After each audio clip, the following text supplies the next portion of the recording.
Vitali, once a popular YouTuber and prankster who rubbed shoulders with top celebrities, now finds himself in a Filipino prison. According to News of Times Media, Vitali's net worth was estimated at anywhere between $7 million and a staggering $91 million. With that kind of wealth, he could have easily started businesses, built real estate empires, invested in stocks, helped his family live comfortably, or even built schools and charities. Instead, he's wasting away in a prison cell in the Philippines. But hold on. There may be a glimmer of hope for Vitali. You might be wondering how. Well, keep watching because today's video is all about how Vitali has one last chance to escape this mess. Plus, we'll dive into who's playing a crucial role in his potential release. And yes, it's his mother who might just hold the key to getting him out. Let's rewind a bit and explore how Vitali's journey went from luxury to behind bars in the Philippines. Vitali's rise to fame came through his early content creation, specifically pranks. He quickly gained traction, turning his YouTube pranks into a viral sensation. His fame skyrocketed almost overnight, and with it came the money. He was making millions from his prank videos. But as we all know, trends change, and the popularity of prank channels started to wane. Vitali, now accustomed to the money and attention, couldn't handle this decline. Instead of adapting, he became desperate for more. And that's when he stumbled upon something even more controversial: nuisance streaming. He got introduced to Kick, a streaming platform, where he began targeting predators, a move that sparked more controversy than it was worth. Although he gained a significant following with his new show, it quickly escalated into more dangerous territory. Exposing people on live streams without proper evidence, humiliating strangers on camera, and ignoring serious legal and ethical boundaries became his new norm. The money was rolling in again, but at what cost? Vitali had now crossed into a darker side of fame. He began pushing the envelope further, running through stadiums without permission, and getting arrested for multiple illegal activities in various countries. "How many times have you been arrested?" he was once asked. 14 times, he answered, casually listing places like Brazil, Russia, and America where he had served time. The worst, however, was his arrest in Egypt, which he described as the worst 5 days of my life. But each time he was arrested, Vitali came back even more determined. Not with better content, but with even more reckless stunts. He saw how other nuisance streamers like Ice Poseidon and Johnny Somali were raking in money by streaming in countries like Japan and South Korea. And so Vitali thought, why not bring this show to the Philippines? With the help of his cameraman, Slyan, Vitali made his way to the Philippines, where his own version of nuisance streaming began. Within a very short period of time, however, the Philippines authorities shocked the world by arresting him. The news spread like wildfire, and his arrest became a global talking point. Many thought it would be a quick deportation, but things took a drastic turn when Philippine President Bongbong Marcos got involved. Once the president stepped in, this became more than just a local issue. It turned into an international affair.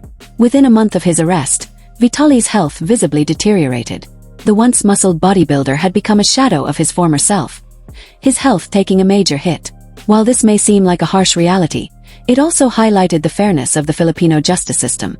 No matter how famous or rich you are, if you break the law, you're treated the same as any other prisoner. However, Vitali's situation isn't as ordinary as it seems. Despite his rapid decline, Vitali hasn't been treated like an average prisoner. Instead of staying in a regular prison, he was transferred to the Bureau of Immigration after just 1 day, which some believe was due to his wealth and influence. Vitali, like many high-profile cases, likely used his money to secure better treatment in prison. Rumors of bribery started circulating, suggesting that Vitali may have used his wealth to influence key figures within the prison system. It's a harsh reality, but it's not surprising in some countries where bribery can often cloud justice. Meanwhile, things were looking even bleaker for Vitali. Many witnesses in his case began dropping charges, and only one charge remains: unjust vexation, essentially harassment.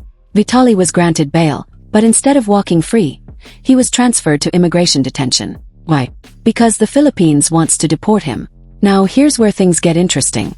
Many had hoped that Vitali's green card and Russian citizenship might help him escape, as both the US and Russia could step in to assist. But much to his dismay, both countries declined to get involved. They essentially washed their hands of him. The US said they wouldn't accept him if he were deported, and Russia didn't want to deal with his mess either. This news sent Vitali into a downward spiral. He had already lost significant money in legal fees, and this latest setback was a huge blow to him and his mother, who had been working tirelessly to support him. Vitaly Zdorovetski is still locked up in the Philippines, but things are changing.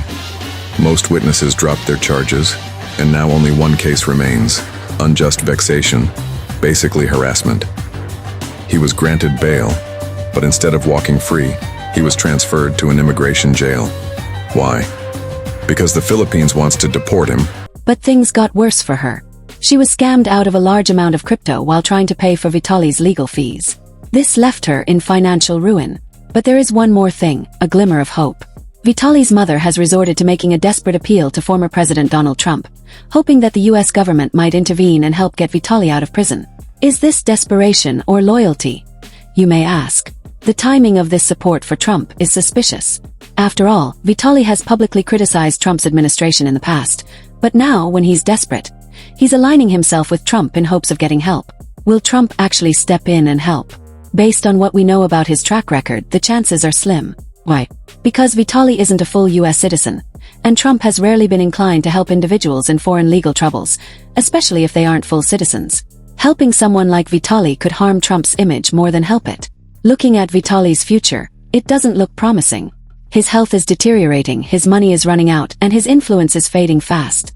The scams, legal fees, and broken promises have wiped out much of his wealth. Even if he were to get out of prison in the next 10, 15, or 20 years, it wouldn't matter.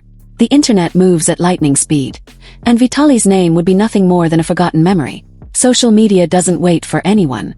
Vitali's fame, money, and influence will be gone forever. So, here's the big question. Does Vitali deserve a second chance? Should he be given bail or forgiveness? Or will he just go back to his old ways of nuisance streaming and illegal activities? I want to know your thoughts. Leave a comment below and let's talk about it.